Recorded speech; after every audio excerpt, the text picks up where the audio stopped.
It was one of those rare afternoons when the weather seemed just perfect. The sky was clear, the air was fresh, and my kids were finally outside, laughing and running around the yard with a soccer ball.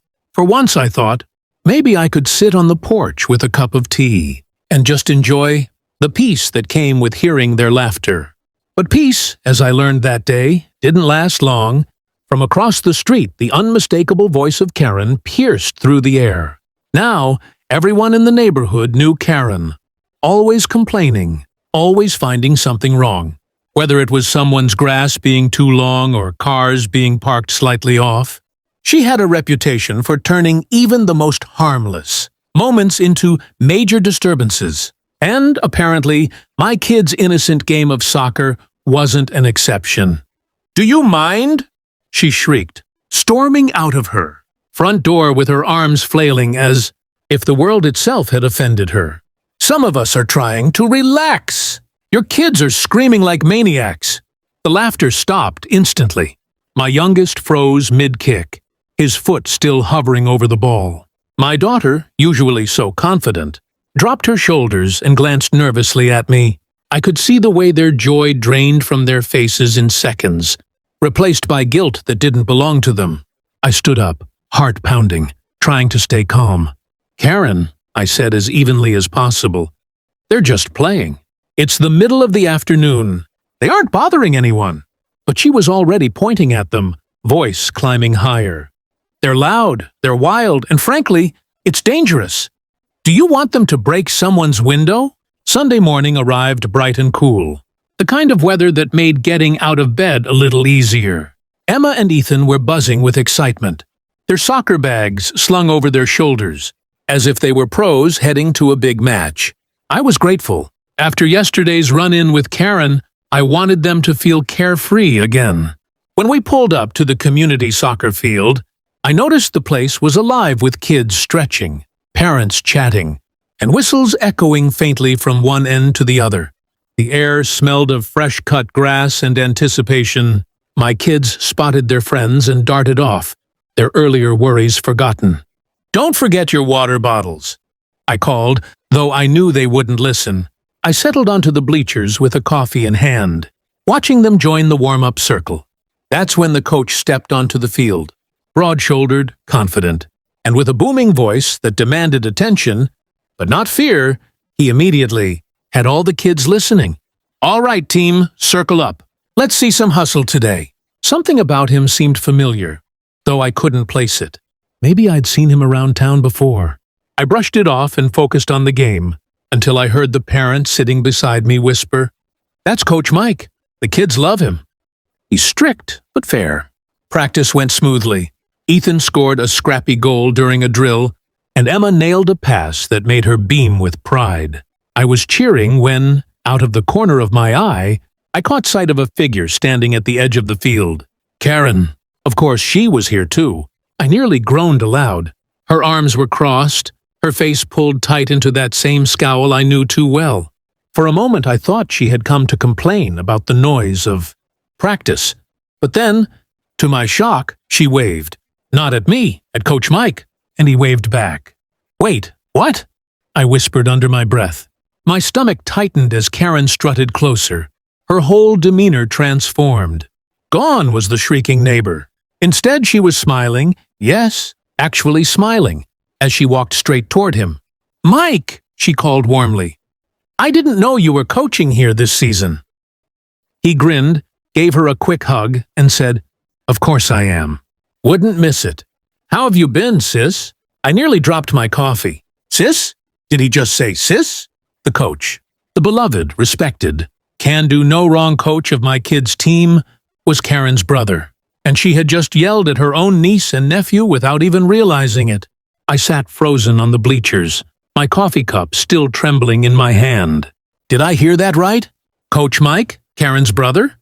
My neighbor, the same woman who screamed at my kids like they were feral animals, was related to the man now cheering them on? It felt surreal. I leaned forward, trying to piece it together.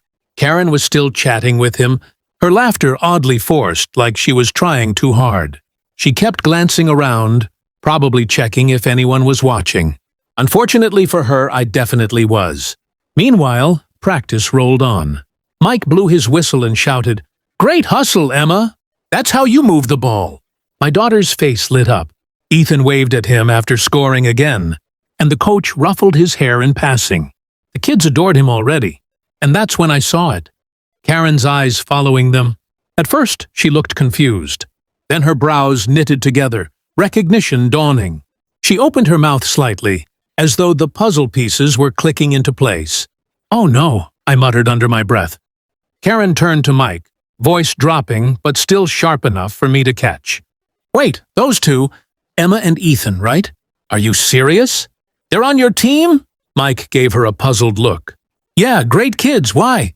Karen's face flushed a deep red. She shot a glance at me across the field, then quickly looked away.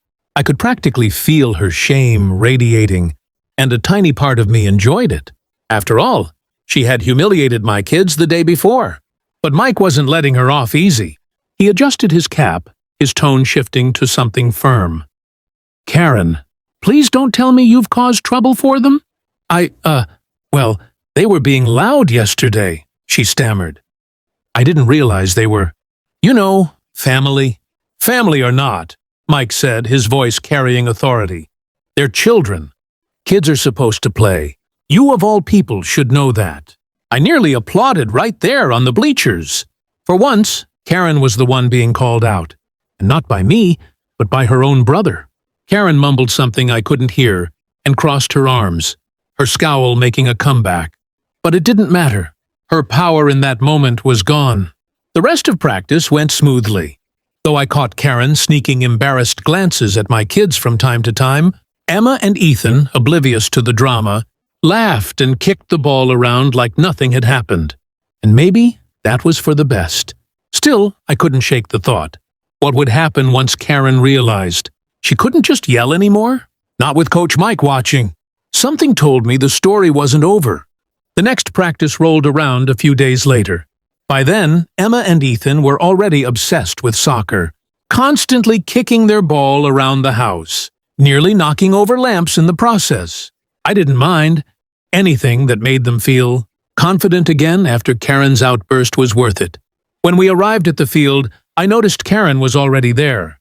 But this time, she wasn't standing off to the side with that usual scowl. She was sitting quietly on the bleachers, sunglasses on, arms folded tight, like she was trying to make herself invisible. It was almost comical. Karen, queen of complaints, suddenly so quiet. Coach Mike blew his whistle and gathered the kids. "All right, team. Big scrimmage today. Show me what you've got." The kids dashed across the field with energy to spare, their laughter filling the air. I held my breath, waiting for Karen to crack and yell again. But she didn't. Instead, she sat stiffly, stealing glances at me, her jaw clenched. Midway through practice, Mike walked over to the bleachers. He leaned down to Karen, but his voice carried just enough for me to hear. "You owe them an apology." Karen stiffened. "What? In front of everyone?" "Yes," Mike said firmly. "You embarrassed them in front of everyone, didn't you?" Karen's face burned red. For a second, I thought she'd storm off like usual. But then, with a dramatic sigh, she stood up and shuffled toward me.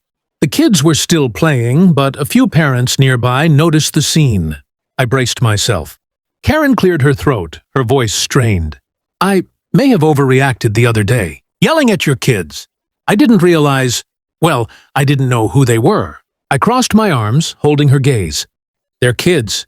Karen, they don't need to be related to anyone important, for you to treat them with respect." Her lips tightened, but Mike's eyes were on her, and she finally nodded.